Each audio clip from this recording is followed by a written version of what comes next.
Assalamualaikum warahmatullahi wabarakatuh. Salam dan bahagia Bapak dan Ibu guru hebat. Pada kesempatan kali ini saya akan memaparkan aksi nyata modul 1.4 Budaya Positif. Perkenalkan, nama saya Cut Askarpianti dari SMA Negeri 150 Kabupaten Batubara. Peserta didik kita dapat melihat, dapat mencontoh apa yang sudah kita lakukan, karena guru itu adalah semboyannya dibubu dan ditiru. Jadi apa yang kita perbuat, apa yang kita bisa berikan kepada peserta didik kita sehingga mereka dapat merubah dirinya secara perlahan untuk menjadi pribadi yang berdisiplin. Kemudian di sini ada kebutuhan dasar manusia. Setiap manusia memiliki kebutuhan dasar untuk bertahan hidup. Kebutuhan dasar bertahan hidup itu seperti kebutuhan pokok, gitu ya. Kemudian ada kasih sayang dan rasa diterima. Terkadang peserta didik kita ini melakukan kesalahan, mereka ingin dikasihi dan ingin disayangi, ingin diperhatikan oleh bapak dan ibu guru. Mungkin saja mereka di rumah tidak mendapatkan perlakuan kasih sayang dari orang tuanya, karena banyak anak-anak kita ini yang datang dari keluarga broken home. Ya, ada yang hanya tinggal bersama neneknya, ada yang orang tuanya tidak peduli. Kemarin saya bertanya, Bu, saya kemarin tidak sekolah karena saya harus bekerja untuk memenuhi kebutuhan saya dan adik-adik, dan orang tua udah berapa bulan nggak ada mengantarkan duit kepada kami. Terus dengan begitu kita harus menghukum anak tersebut secara mati-matian, harus secara apa, kan nggak mungkin. Dengan kondisinya seperti itu dia mau datang ke sekolah, kita udah bersyukur lah. Memang anak-anak seperti itu sangat memerlukan perhatian yang sangat khusus. Kemudian ada penguasaan. Penguasaan ini penguasaan diri kita, ya. Apakah kita mudah terpengaruh untuk menjadi pribadi yang lebih baik lagi, atau kita dapat terpengaruh untuk menjadi pribadi yang tidak baik. Jadi harus penguasaan diri. Kemudian lagi anak-anak didik kita ini memerlukan kebebasan, Bapak Ibu. Ya, saya rasa bukan hanya anak didik yang memerlukan kebebasan. Kita juga sebagai seorang guru maunya bebas, gak usah banyak diatur. Modulnya harus seperti ini, harus seperti ini, gak usah. Maunya seperti itu. Tapi kebebasan di sini artinya kalau kita mau bebas sesuai dengan yang kita inginkan, makanya berbuatlah hal-hal yang baik dengan sesuai ke peraturan yang sudah ada. Jadi kebebasan di sini tidak ada lagi orang yang mengatur orang lain. Kita yang mengatur diri kita untuk bebas diatur orang lain yang dapat mengarahkan kita menjadi pribadi yang lebih baik lagi. Itu makna kebebasan di sini, Bapak Ibu. Kemudian ada kesenangan. Anak-anak kita ini butuh kesenangan. Maunya semua senang-senang, foya-foya. Kalau dibuatkan musik senam yang biasa-biasa saja, maka pergerakannya nggak ada. Tapi coba dibuatkan musik DJ, wah, menggelincir kalau bahasa kita. Kalau berfoya-foya, hura-hura, mereka mungkin senang. Tapi harusnya kita sebagai seorang guru, kita arahkan kesenangan yang seperti apa yang harus dapat kita peroleh.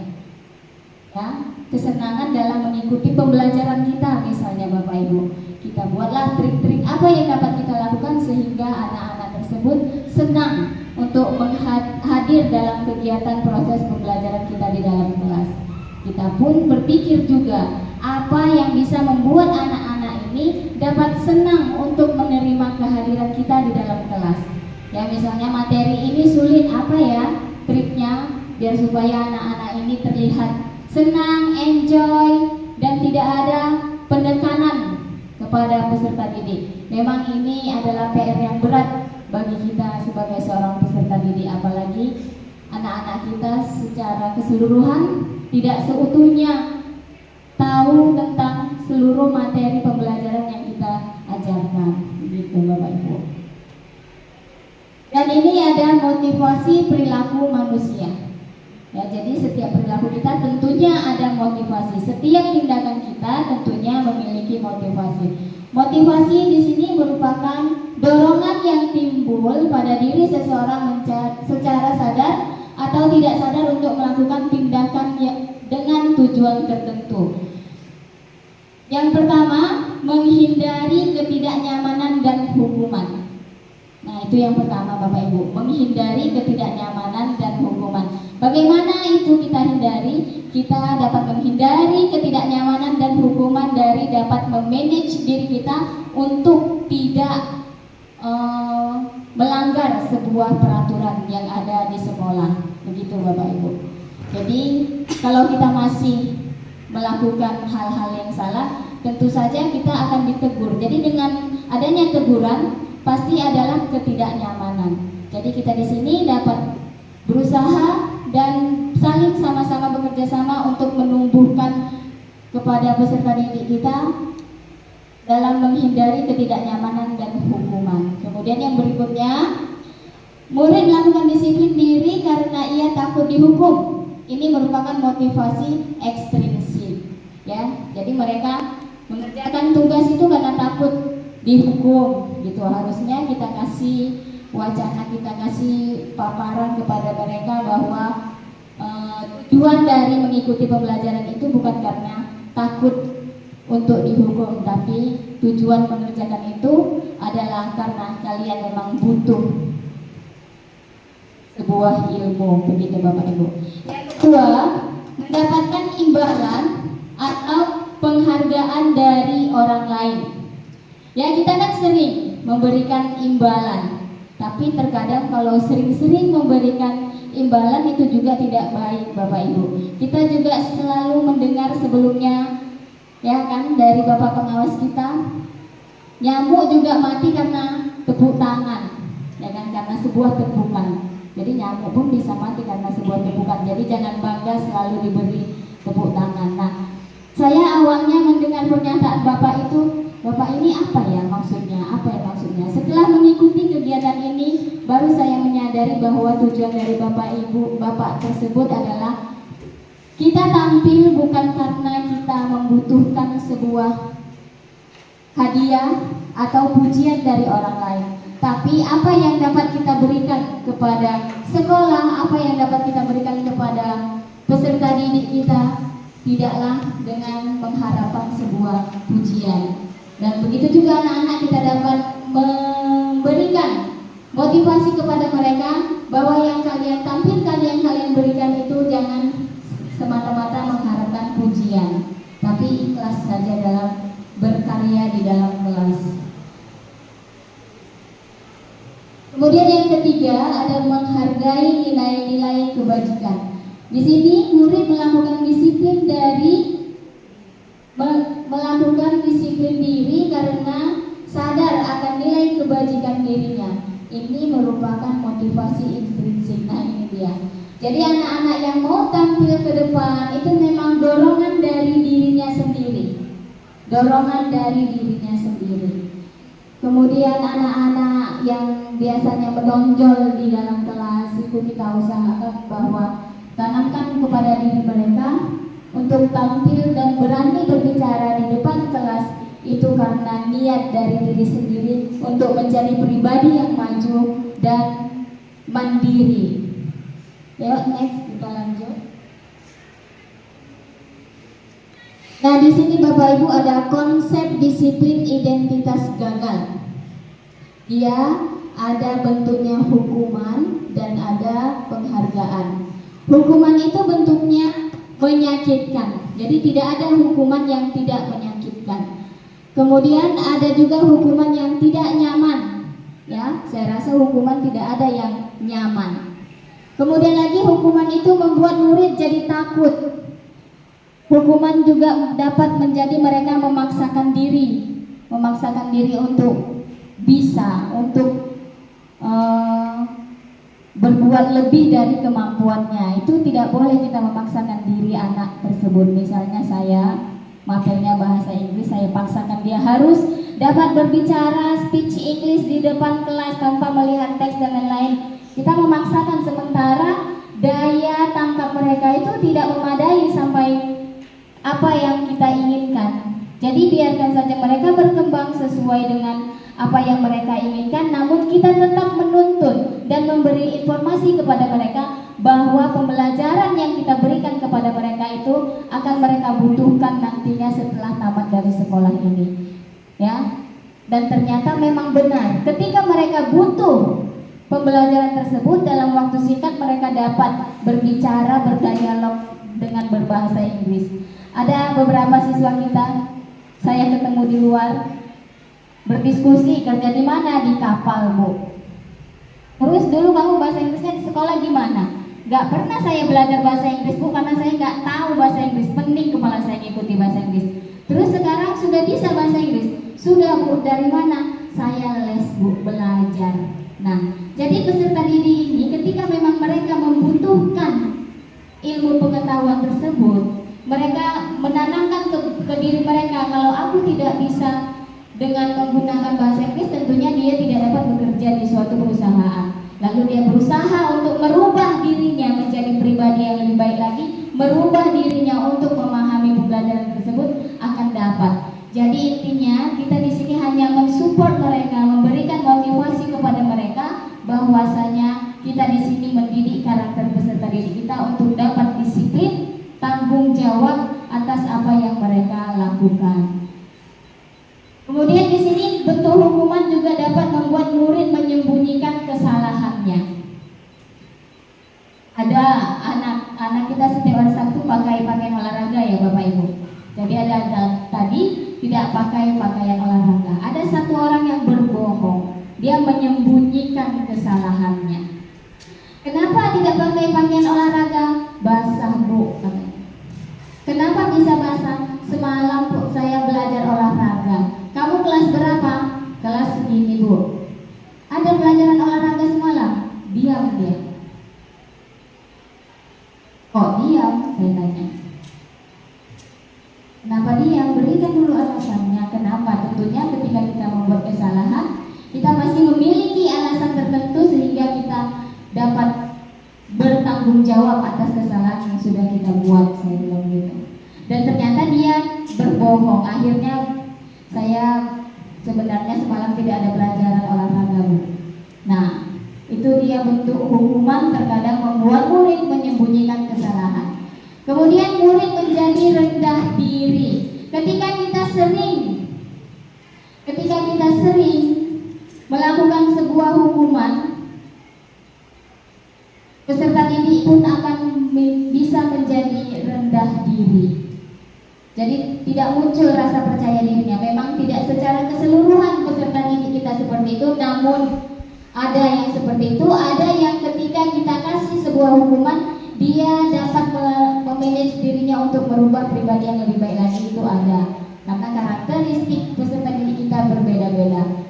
Kemudian lagi ada yang bagian kedua, penghargaan. Nah, penghargaan ini tidak efektif. Sering-sering memberikan penghargaan itu tidak efektif, Bapak Ibu. Namun sesekali perlu juga kita kasih. Kalau tidak ada pula yang di kelas itu mau sendiri, apalah trik kita, gitu kan? Kemudian lagi ada merusak hubungan, ada sifat iri. Dia aja. Terkadang itu, tapi sebenarnya yang memunculkan itu ya diri dia. Bagaimana kita dapat memberikan motivasi kepada anak yang merasa iri kepada peserta didik yang selalu kita anggap bisa? Itulah tugas kita, Bapak Ibu. Kemudian di sini mematikan kreativitas. Jadi apapun segala bentuk tulisan, apapun segala bentuk karya yang sudah dituliskan anak-anak didik kita, harus kita tetap support. Tapi di belakangnya kita kasih penguatan. Kamu sudah bagus, sudah dapat melaksanakan ini. Harusnya di belakangnya ini ada tambahan begini, jadi sehingga dia hasilnya menjadi lebih baik lagi. Misalnya begitu. Kemudian lagi di sini menghukum dengan sistem ranking. Ya, di dalam pembelajaran kurikulum merdeka sebenarnya rankingan itu tidak ada, karena memang anak-anak berkarya dengan tugas tanggung jawabnya menuliskan sebuah jawaban di soal ujian itu berdasarkan kemampuan mereka. Jadi tidak ada istilah rankingan, tapi kalau memang itu dibutuhkan, misalnya kan di daerah kita membutuhkan beasiswa, gitu kan? Perkebunan ini anaknya yang ranking sekian dan ranking sekian dapat beasiswa dari perkebunannya, kemudian meminta surat keterangan dari sekolah. Nah, kita itu dapat membantu mereka untuk membuatkannya berdasarkan tingkat kemampuan yang mereka miliki, begitu Bapak Ibu. Kemudian di sini penghargaan bisa merampas hak atau menghargai dirinya, merampas haknya, ya. Oke, kita lanjut. Ini di sini juga masih ada konsekuensi. Dari setiap kesalahan yang kita buat, dari setiap kesalahan yang sudah dibuat peserta didik, tentunya ada konsekuensinya. Di sini kita dapat memberikan penguatan jangka pendek. Ya, kalau ada anak yang membuat kesalahan, kita tanya kesalahannya apa. Kenapa kamu kalau saya panggil ke sini? Karena kesalahannya ini, Bu. Terus alasannya bagaimana? Setelah melakukan itu baru kita ambil tindakan. Konsekuensinya setelah melakukan itu apa? Begitu Bapak Ibu. Di sini perlu monitoring berkelanjutan. Jadi kita lanjuti monitoringnya. Di kesalahan sebelumnya kita buat kesepakatan. Bisa tidak lagi melakukan hal seperti ini. Bisa Ibu lihat untuk pertemuan berikutnya tidak lagi melakukan kesalahan. Ya, nanti kita cek perkembangannya. Jadi dari perubahan yang sedikit itu harus kita kasih support dan motivasi. Nah, kan sekarang bisa ya. Jadi begitu dimonitoring. Stimulus atau respon murid menghormati peraturan. Konsekuensi ini kita buat untuk membuat murid menghormati peraturan. Jadi setiap kesalahan yang mereka buat, kita buatkan stimulus atau respon sehingga murid dapat menghormati peraturannya. Kemudian lagi keahlian waktu untuk merenungi kesalahan. Kita kasih beberapa menit mereka untuk merenungi kesalahan mereka. Itu alur untuk konsekuensi. Kemudian ada restitusi. Restitusi yaitu adalah murid bertanggung jawab untuk perilakunya. Jadi setelah melakukan kesalahan, kita arahkan kembali agar mereka dapat bertanggung jawab atas kesalahan yang sudah mereka lakukan. Yang kedua, fokus pada pemecahan masalah jangka panjang. Kemudian ada murid menghormati dirinya dan orang lain. Nah, jadi dari kegiatan restitusi, murid dapat menghormati dirinya dan orang lain. Ketika kita melakukan sebuah keyakinan kelas Bapak Ibu atau kesepakatan sebelum melakukan kegiatan pembelajaran, kita ingatkan kembali kepada peserta didik kita. Ayo, kesepakatan yang sudah kita buat apa? Misalnya berdisiplin pakaian. Kemudian kesepakatan berikutnya apa? Kita saling menghargai, Bu. Ya, menghargai itu bagaimana? Begini-begini. Jadi kita ingatkan kembali. Setiap kita masuk, kita ingatkan kembali. Jadi mereka dengan seringnya kita mengingatkan terkait keyakinan tersebut, mereka dapat menyadari siapa-siapa yang belum dapat melaksanakan keyakinan tersebut. Dan mereka jadi saling menghargai dan menghormati orang lain. Kemudian di sini ada teori kontrol, kemudian ada murid bersemangat memperbaiki kesalahannya. Dari situ langsung mereka sadar, timbul kesadaran.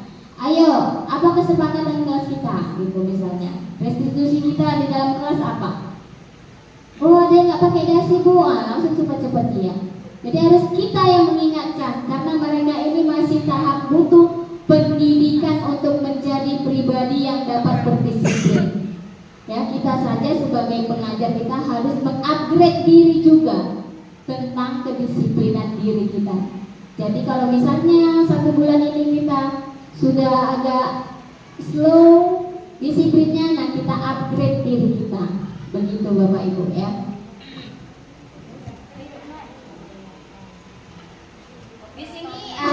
konsep disiplin pendekatan restitusi. Jadi kita buat pendekatannya sebuah cara menanamkan disiplin positif pada murid. Pertama, pengertian restitusi itu apa sih gitu ya Bapak Ibu? Restitusi itu proses menciptakan kondisi bagi murid untuk memperbaiki kesalahan sehingga mereka bisa kembali pada kelompok mereka dengan karakter yang lebih kuat.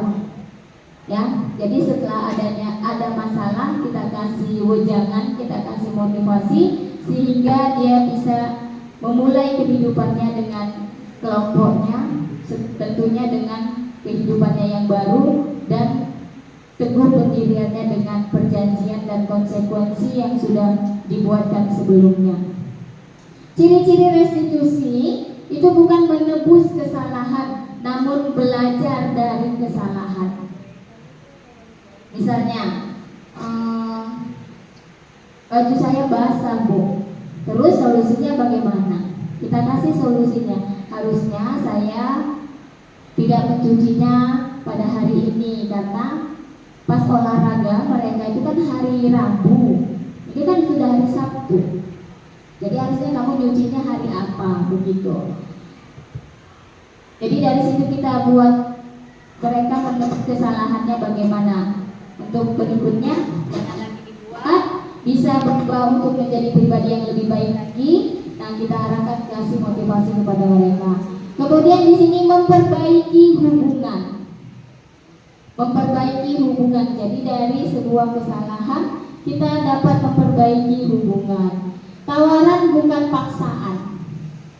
Kita kasih tawaran kepada mereka. Jadi bukan memaksa. Kita kasih tawaran. Terus menuntun untuk melihat ke dalam diri mereka. Jadi jangan langsung kita judge, kamu ini ya begini-begini, gak ada simbolnya, gak ada apa namanya, gak ada ininya. Kita suruh dia melihat kondisi dirinya dulu. Baru dia, oh iya Bu, saya gak pakai dasi Bu. Kenapa gak pakai dasi? Dasinya di dalam tas Bu. Lalu kita kasih wejangan, fungsi dasi itu seperti apa? Begitu, jadi kita nggak langsung merepet bla bla bla bla bla. Sini selanjutnya ada mencari kebutuhan dasar yang mendasari tindakan. Jadi kita cari kebutuhan dasar peserta didik kita itu. Kita gali latar belakangnya seperti apa. Coba kita perhatikan anak-anak yang latar belakangnya memang broken, pasti mereka di sekolah jarang sekali dapat melakukan disiplin diri karena mereka memang membutuhkan rasa kasih sayang. Kemudian ada fokus pada karakter, bukan tindakan. Jadi kita fokus pada karakter diri anak, bukan tindakannya. Lanjut, kita menguatkan dan fokus pada solusi. Dari kesalahannya kita ambil solusinya. Jadi kita tidak menghukum, kita hanya mengambil solusi dari apa yang sudah terjadi, apa yang sudah diperbuat anak-anak kita tersebut. Ini contoh kasus siswa yang sering tidak mengerjakan PR. Bentuk hukumannya, guru menghukum siswa tersebut hormat bendera selama 10 menit. Ini sering kita lakukan ya Bu. Saya juga dulu. Sekarang udah enggak pernah lagi. Guru marah dan murid menjadi takut. Ya, kalau banyak kita marah, murid juga akan jadi takut. Jadi ada label nama baru kita.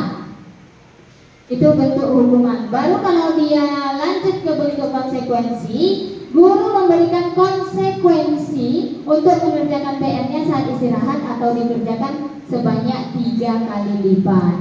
Nah, itu konsekuensinya. Karena kamu tidak mengerjakan PR, jadi jam waktu istirahatmu gunakan untuk mengerjakan PR. Awal sekali kita kasih kesempatan dia untuk mengerjakan PR-nya di waktu istirahat. Ketika tidak juga dilaksanakannya, dia menggunakan waktu istirahatnya untuk istirahat, kita panggil aja waktu istirahatnya. Di depan kita dia mengerjakannya, begitu. Kemudian di sini guru tegas dan siswa menghormati peraturan. Jadi beda menghukum dengan dengan tegas, Bapak Ibu. Ya, restitusi.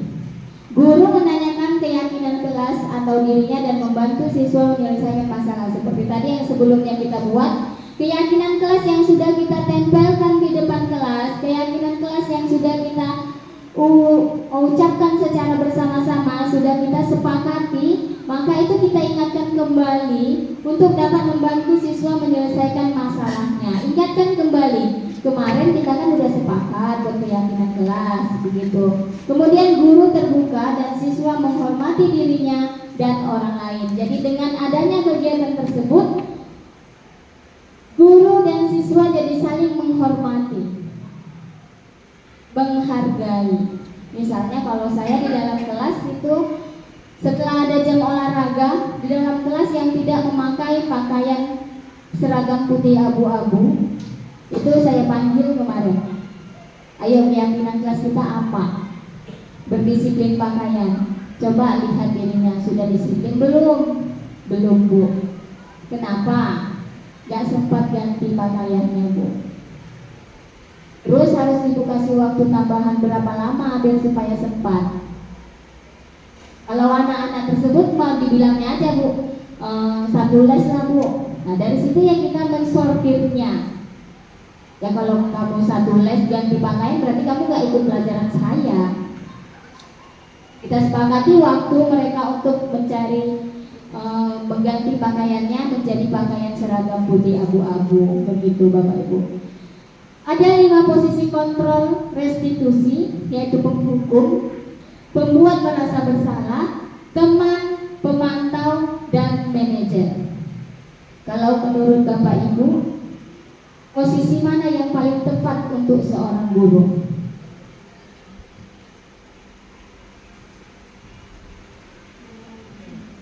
Memantau. Ya, posisi mana? Ya, Ibu bisa menyebutkannya posisinya sebagai manajer. Terus Ibu Ade? Iya, sebagai manajer. Kemudian Ibu Mukina? Ya, semuanya manajer. Berarti ini secara keseluruhan manajer ya? Oh iya. Oh, Pak Adi sebagai teman. Kalau Pak Eri gimana, Pak? Manajer. Pembuat rasa bersalah, ya ada juga yang memilih pembuat rasa bersalah. Nah, 5 posisi ini yang baik untuk diri seorang guru adalah manajer. Jadi Bapak Ibu yang sudah memilih posisinya yang sebagai manajer itu sudah baik. Ya, kalau kita sebagai teman, terkadang siswa tersebut mau dia acuh tak acuh terhadap kita, karena dianggapnya teman. Jadi mereka merasa semena-mena dan suka hati. Dan kita tidak boleh sebagai penghukum, Bapak Ibu, sebagai penghukum ya. Kemudian membuat rasa bersalah. Jadi jangan juga kita membuat peserta didik kita menilai kita menjadi seorang yang pembuat rasa bersalah. Jadi anak itu merasa terkucilkan, seolah-olah guru tersebutlah yang paling benar. Ya? Iya. Iya, tergantung situasi. Iya, tergantung anaknya. Makanya kita dapat memilah-milah mana anak yang bisa kita bawa ke arah yang lebih baik. Kalau dia memang susah kali diatur, berarti wejangannya memang harus ekstra. Begitu Bapak Ibu. Ini contoh penerapan 5 posisi kontrol. Yang pertama adalah kasus siswa tidak memakai atribut lengkap saat upacara bendera. Lalu bagaimana kita menyikapi kejadian tersebut? Kalau dia bentuknya penghukum, patuhi aturan sekolah, lalu berdiri di depan barisan. Nah, terkadang ini sesekali boleh kita lakukan kepada peserta didik yang memang terus-terusan tidak bisa kita arahkan. Ya, kemudian kalau dia pembuat rasa bersalah, berapa kali ibu guru harus memberitahu kamu?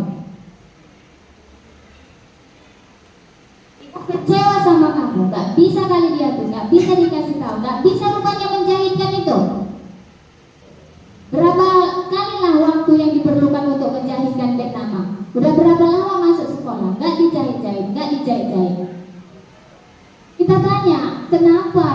tidak dijahit-jahit.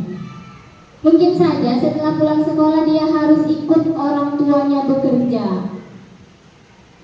Ada anak kita yang harus ikut orang tuanya bekerja sampai malam. Karena kalau dia nggak bekerja sampai malam dengan orang tuanya berjualan, dia nggak dikasih uang jajan. Karena dia sudah tinggal dengan orang tua tirinya. Jadi dengan kondisi seperti itu harus juga kita tekan di sekolah, harus juga di rumah dapat penekanan yang sama. Terus di mana dia merasa nyaman? Itu ya Bapak Ibu. Kita lihat kondisinya.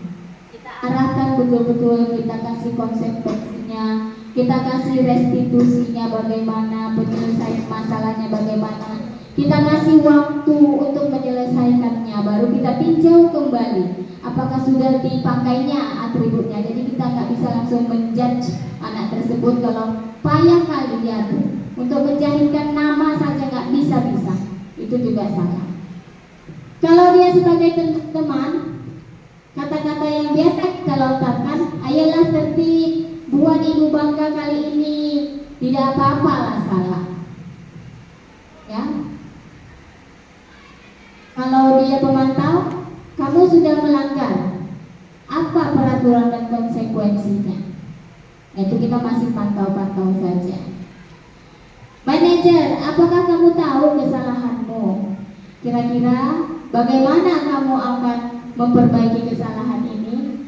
Nah, itu dia kalau sifatnya manajer. Kita kasih solusinya kepada anak yang sudah melakukan kesalahan.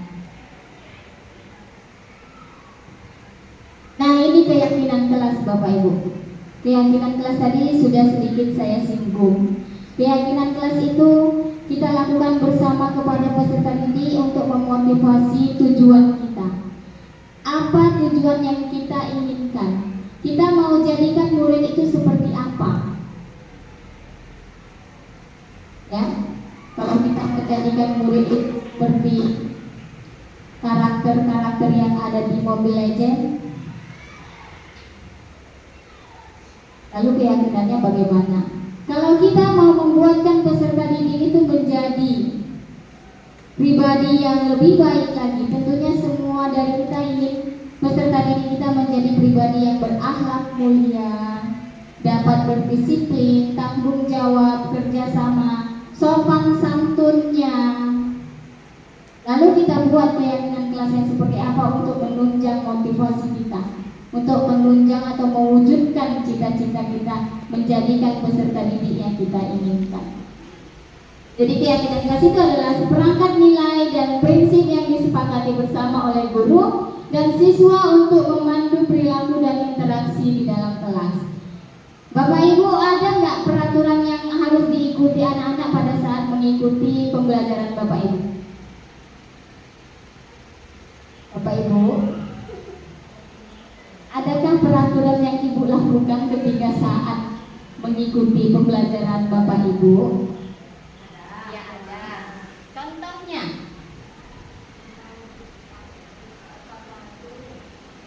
Ya, apa? Bu Siti, sini dulu Bu.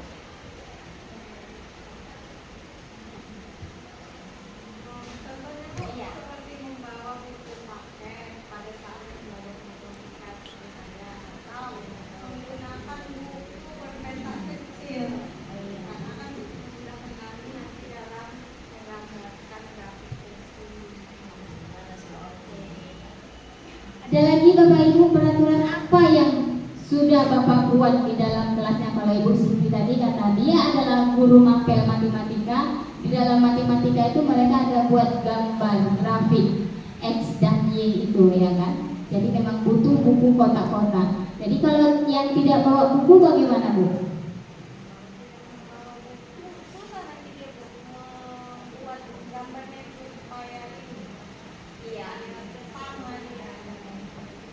Ya, jadi memang diharuskan membawa buku begitu. Jadi apabila ada siswa yang tidak membawa buku, apa tindak lanjut yang Ibu lakukan? Saya suruh ini Bu, minta bawa di kotak. Ya, boleh begitu, solusinya begitu. Jadi tidak langsung menjudge ya Bapak Ibu. Jadi kita saling menolong. Mungkin saja dia terburu-buru. sehingga tidak bisa membawa bukunya atau dia lupa. Terus bagaimana Bapak Ibu yang lainnya? Iya, pakaian harus rapi tentunya. Risih nggak kalau nengok anak-anak itu nggak rapi? Iya, risih. Jadi sebenarnya kita anak-anak sekarang ini kenapa sih seperti ini? Mungkin Gen Z itu ya. Dan apa namanya, pernah nggak Bapak Ibu mendengar generasi strawberry? Generasi strawberry. Generasi strawberry itu yang tidak bisa kena panas sudah langsung nyonyot, ya kan? Tidak bisa diterasi sikit, tidak bisa dipak-pak secara padat. Itu kan strawberry seperti itu, ya kan? Anak sekarang kenapa sih malas-malas kali? Kenapa sih letoy-letoy kali? Iya, generasi strawberry. Oh ya, ya ada generasi strawberry. Generasi strawberry itu nggak bisa dicolek, Bapak Ibu, nggak bisa dipanas-panasi, nggak bisa dipak-pak secara padat. Nyonyot itulah, jadinya tak bermanfaat. Nah, jadi bagaimana kita menciptakan anak-anak generasi Z saat ini untuk tidak menjadi generasi strawberry?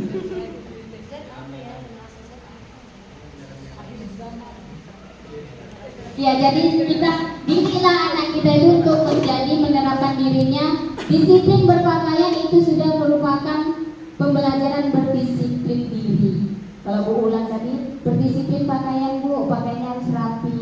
Iya. Jadi perhatikan sekitarnya.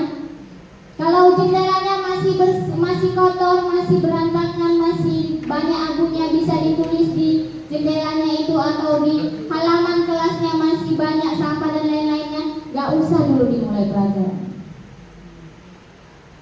Itu artinya apa? Bukan berarti kita gak mau ngajar. Iya, ajarkan dulu anak-anak kita untuk menjaga kebersihan. Sebelum memulai kegiatan pembelajaran udah bersih dulu kelasnya. Iya, perhatikan dulu.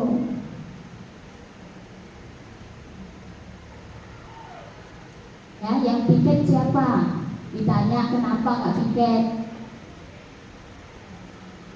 Jadi kita di sini mengajar, mendidik. Jadi mengajar dan mendidik itu banyak sekali yang dapat kita terapkan kepada peserta didik kita, Bapak Ibu. Ya, jadi bukan hanya ilmu saja yang kita tuangkan. Kadang mereka itu nggak bisa nerima. Satu kelas misalnya ada 14 mapel, semua guru menjejeli mapelnya harus bisa, ini harus bisa, kau harus bisa sama aku, kau harus bisa sama aku. Pangsan anak orang itu, Bapak Ibu. Jadi gak usah dipaksakan anak itu untuk bisa pelajaran kita. Iya. Siapa yang bisa, ayo kita ajak untuk mereka lebih maju lagi. Yang belum bisa, kasih aja materi-materi dasar. Bukan berarti kita tidak memperhatikan dia, cuman kita menyesuaikan kebutuhan mereka seperti apa. Ya, jangan kalau kita guru mapel bahasa Inggris contohnya, saya harus anak itu bisa bahasa Inggris. Presentasi di depan, ayo pakai bahasa Inggris Bu. Ya kalau bisa pakai bahasa Inggris. Bu, saya bisanya 50-50. Ya udah pakai 50-50. Bu, saya nggak bisa Bu menjelaskannya pakai bahasa Inggris karena menyusun kosakatanya susah. Jadi yang bisa kamu apa? Saya bisa menjelaskannya maksudnya ini apa tadi dalam bentuk bahasa Indonesia. Ya udah, jelaskan aja, nggak apa-apa. Jadi dari kegiatan itu nanti mungkin anak-anak kita motivasi, kita kasih motivasi untuk bisa berubah. Sedikit aja naik level. Misalnya kalau dalam pembelajaran saya sedikit aja dia tahu memilah mana kata kerja kedua reguler dan irregular, itu sudah peningkatan levelnya. Berarti ada perubahan lebih baik. Apalagi kalau dia bisa menyebutkan satu buah kalimat pada teks dalam bentuk kalimat present perfect misalnya, itu sudah peningkatan. Jadi tidak harus kita harus mampu seperti kita, tidak begitu ya Bapak Ibu.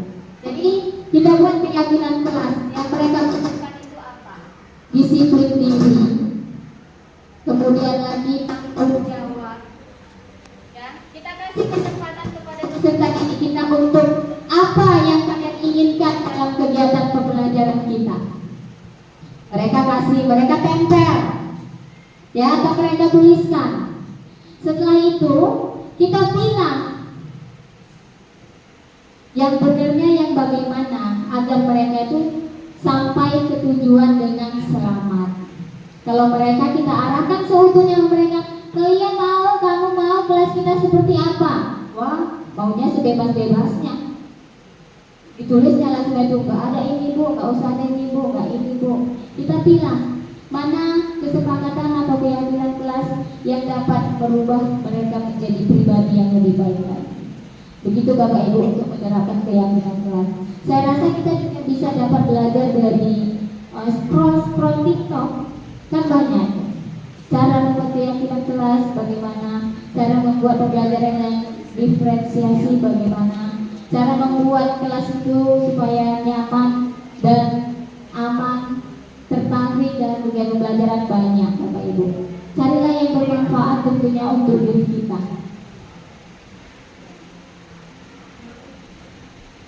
Ini dia Bapak Ibu yang sudah saya jelaskan tadi.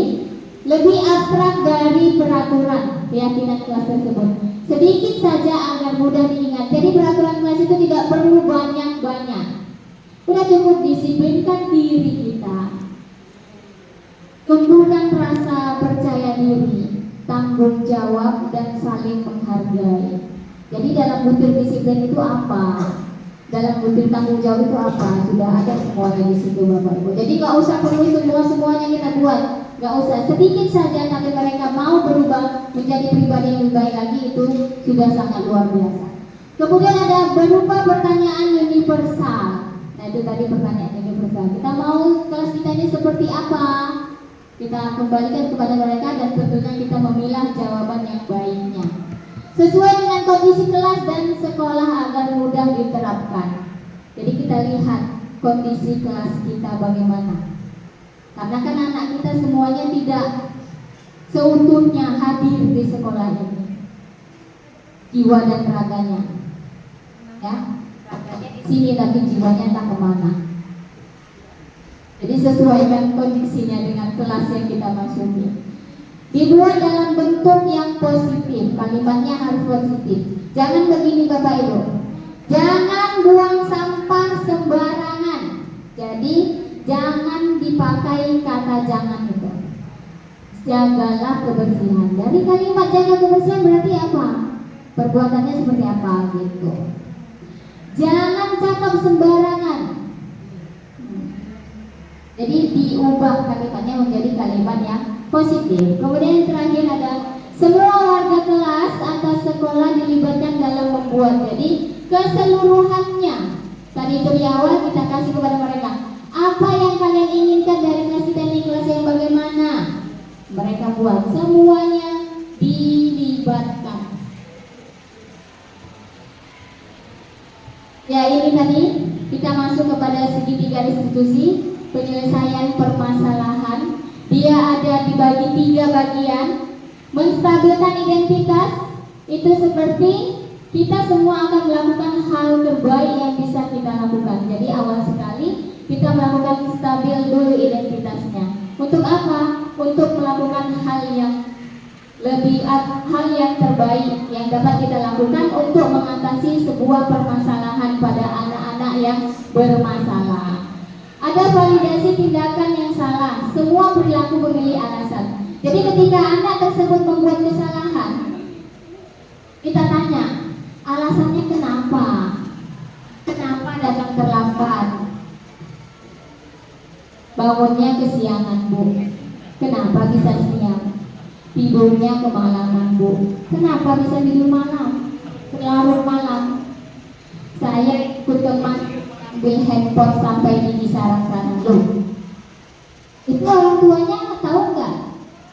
Nggak tahu Bu. Pulang pun saya kena renteng. Jadi itu yang kamu lakukan sudah baik atau belum? Belum Bu. Terus yang baiknya bagaimana? Dia sendiri yang memberikan alasan. bagaimana yang baiknya. Lalu kita tanya kembali, ya setiap orang itu memang pernah memiliki kesalahan. Lalu bagaimana agar kamu menjadi pribadi yang lebih baik lagi? Harusnya saya begini Bu. Bisa kamu terapkan? Bisa Bu katanya. Setelah kita buat dibilangnya bisa, kita buat kesepakatan.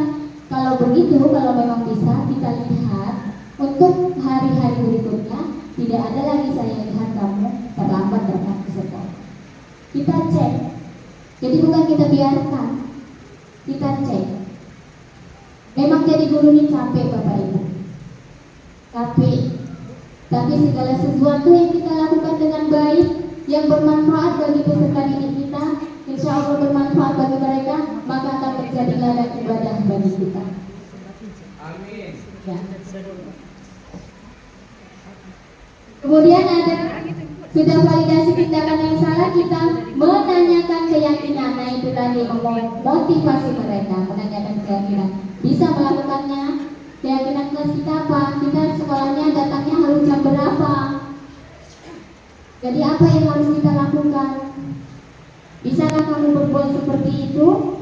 Ya kalau bisa kita cek hari berikutnya. Begitu Bapak Ibu. Oke Bapak Ibu, ada yang ingin bertanya?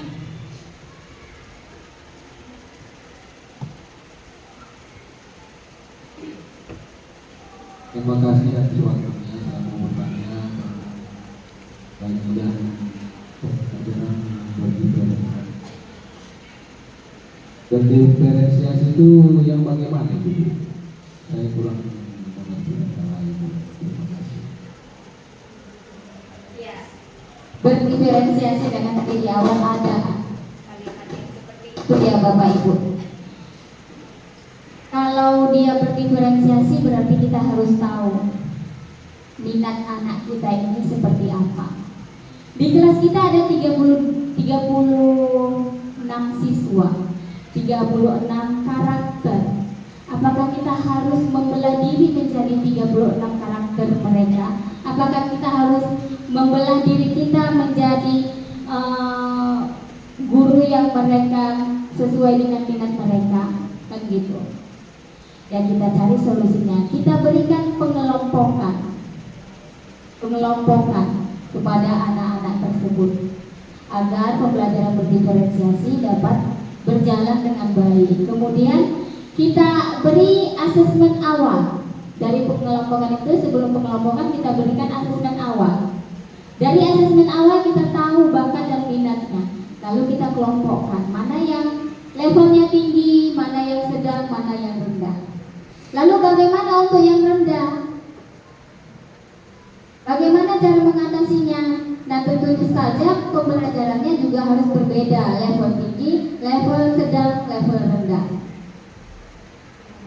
Kita boleh minta bantuan kepada rekannya atau tutor sebaya.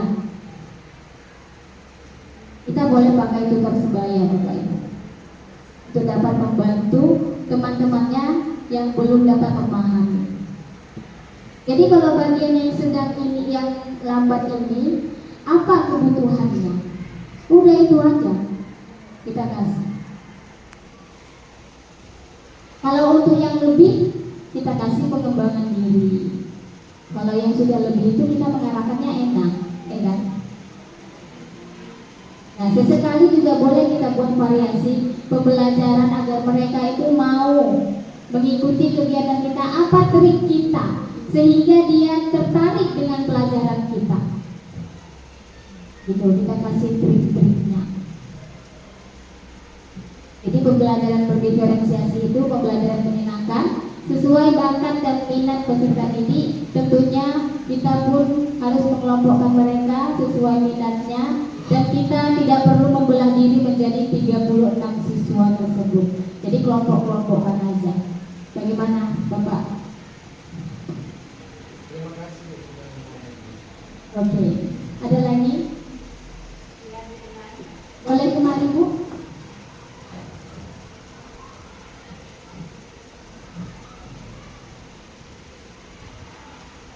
Terima kasih Bu. Sebenarnya saya sih mau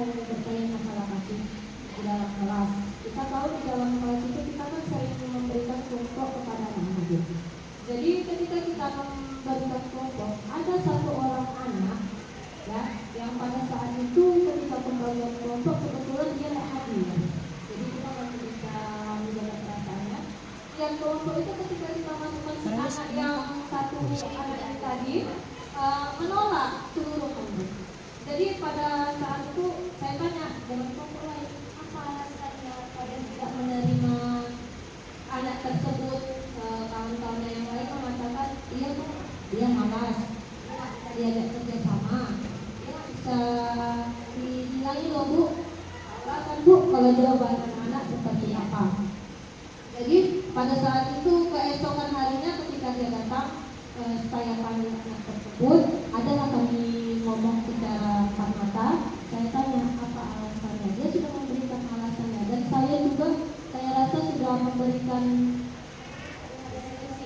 kebutuhan dasar manusia, yaitu yang nomor 2, rasa kasih sayang dan rasa diterima. Kemudian keesokan harinya saya tanya dengan kelompoknya, si anak menerima bu, dan si anak juga apa yang saya nasihati, apa yang saya lakukan, saya rasa saya diterima. Tetapi ketika saya tanya kepada teman-temannya, dia malah seperti yang di awal. Dan saya mau ingin bertanya, kira-kira bu, itu bagaimana solusinya? Oke, terima kasih. Ya, terima kasih kepada Bu Ulan yang sudah memberikan pertanyaannya. Satu buah kasus, anak tersebut tidak dapat bekerja sama dalam pengerjaan satu buah pembelajaran kelompok yang berbeda. Nah, saya juga baru-baru ini ada terjadi kasus yang sama, Bu. Sudah berkali-kali temannya lapor sama saya, Bu, saya tidak mau buat namanya di kelompok saya. Kenapa? Dia nggak mau ngerjain bu. Loh, kenapa pulang nggak mau ngerjain? Iya bu, nggak ada yang bisa dikerjainnya, nggak ada yang bisa dikerjain. Kemudian pada saat presentasi, nggak diajaknya kawannya. Lalu saya panggil anak yang bermasalah. Kenapa tidak ibu dengar kamu nggak bisa ya diajak kerjasama untuk berkelompok? Karena bu, saya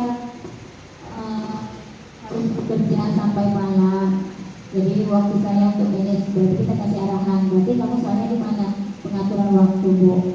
Terus kita panggil kawannya, dia bukan tidak bisa mengerjakan, tapi dia ada masalah lain, orang tuanya begini-begini, dan itu diterima. Kalau tadi kan sudah dikelompokkan, tapi anaknya belum berbuat yang diinginkan. Kita panggil kembali. Iya, kamu kan kemarin berjanji tanggal sekian kan kamu ini. Pada pertemuan kita kemarin kan kamu bilang kamu mau. Terus kalau memang kamu tidak bisa seperti itu, kamu maunya yang seperti apa? Saya nggak mau belajar lah bu, katanya misalnya kan. Terus kalau kamu nggak belajar, kamu ke sekolah ini datangnya butuhnya ngapain? Nah, tetap kita pantau, kita panggil. Dengan begitu mungkin akan tumbuh rasa ingin berubahnya. Batu saja yang begitu kuatnya, yang begitu kerasnya, ketika sering dijatuhi tetesan air, maka dia akan cengkung dia akan lengkung. Hati manusia kan tidak sekeras batu, Bapak Ibu. Sering saja dikasih wejangan, sering saja dikasih motivasi, maka anak tersebut juga akan segan dengan kita.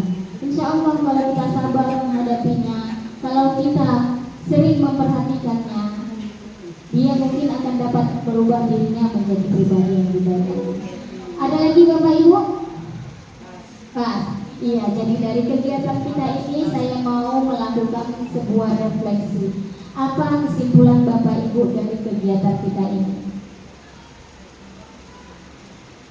Lalu refleksi kegiatan kita, apa yang Ibu dapatkan dari kegiatan kita ini? Apakah ada yang bermanfaat pada Ibu? Pertemuan kita hari ini bagaimana? Ya, ke depan seminggu itu.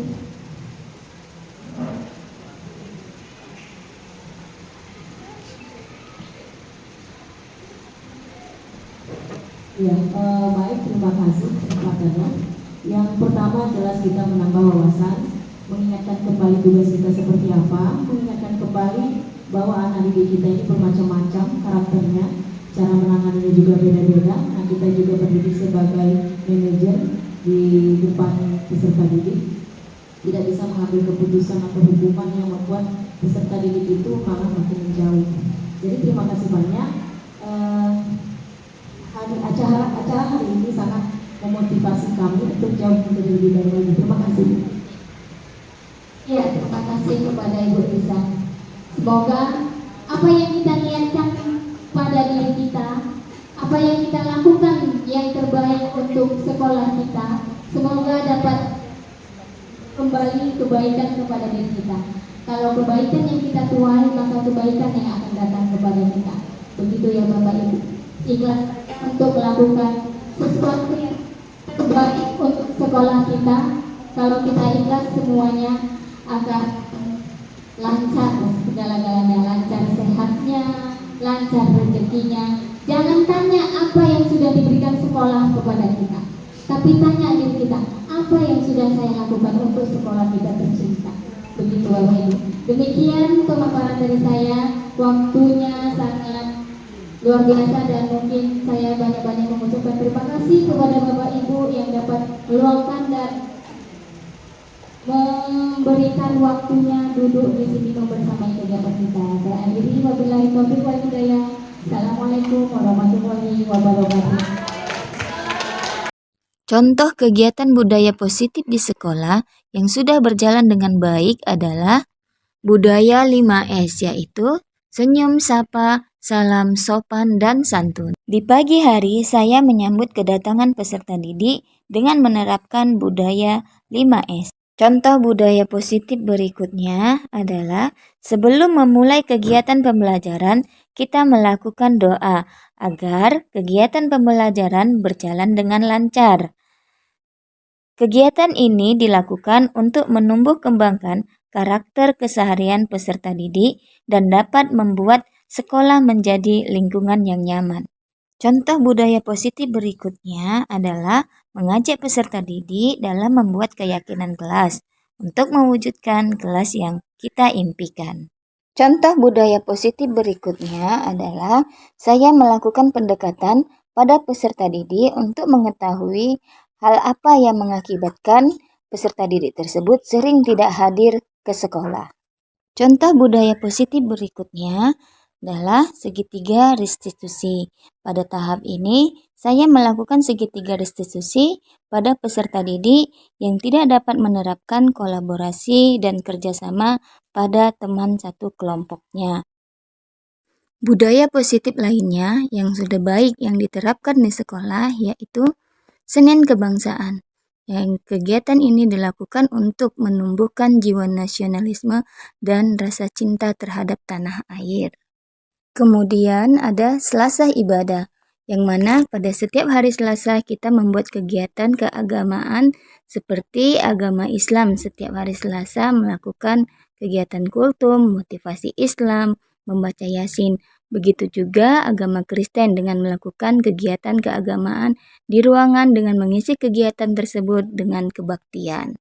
Kegiatan ini dilakukan untuk menumbuhkan rasa keimanan dan mendorong peserta didik untuk dapat menjadi pribadi yang terpelajar dan bertakwa kepada agama yang dianutnya.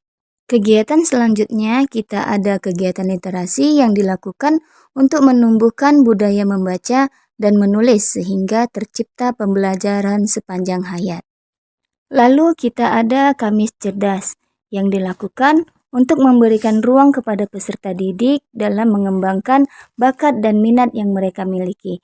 Peserta didik dapat menampilkan di depan teman lainnya bakat yang ditampilkan boleh berupa membaca puisi, memberi motivasi, drama, tari-tarian, dan lain-lain.